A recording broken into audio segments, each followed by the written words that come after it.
Okay, now we're going to solve some equations. And whenever I see a fraction like 9x over 2, it's just easier to get rid of that 2, that number in the bottom, the denominator, by multiplying everything by 2. When you multiply by 2 and divide by 2, the first part just turns into 9x.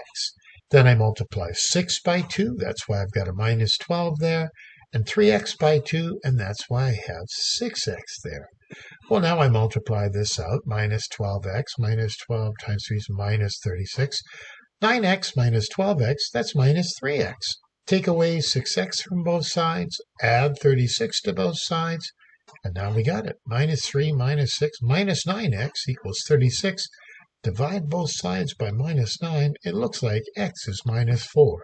And if I was real careful, I'd take minus 4, put it back in here, and see if both sides were equal. But I'm pretty sure that's right, so we'll just leave it. Now here, we've got to, well, you know what a lot of people do? They're thinking, oh, let's just multiply this out and blah, blah. Hey, you're looking at the answer. This is a quadratic, and the way we solve a quadratic is we factor it, but this is already factored. I can tell what will make this 0. If x is 0, 0 times anything is 0. So I've got an answer. X is 0. And if 2x plus 5 equals 0, well, then it'll be 0. So all we do is we take away 5, divide by 2. There's your two answers. You're looking at x is 0 and x is minus 5 over 2. There's a trick for these little brackets things too. If you take that number, b, and you put it over that number and change the sign, you always get the solution. 5 over 2, but make a negative, and it works every time. Now this question, we can't do it.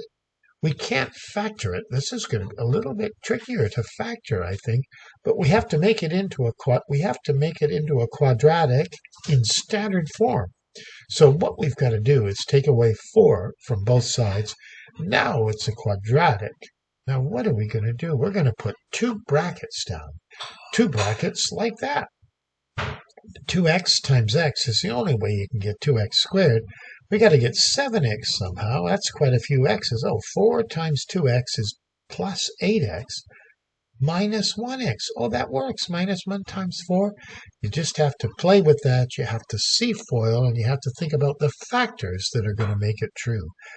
It can only be 2 and 2, but 1 and 4 is what's going to come to give us a nice odd 7x there.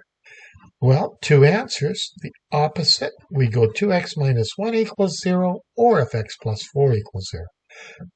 And just solve those equations. Add 1, divide by 2, take away 4. There's your 2 solutions, and there's our control test all done.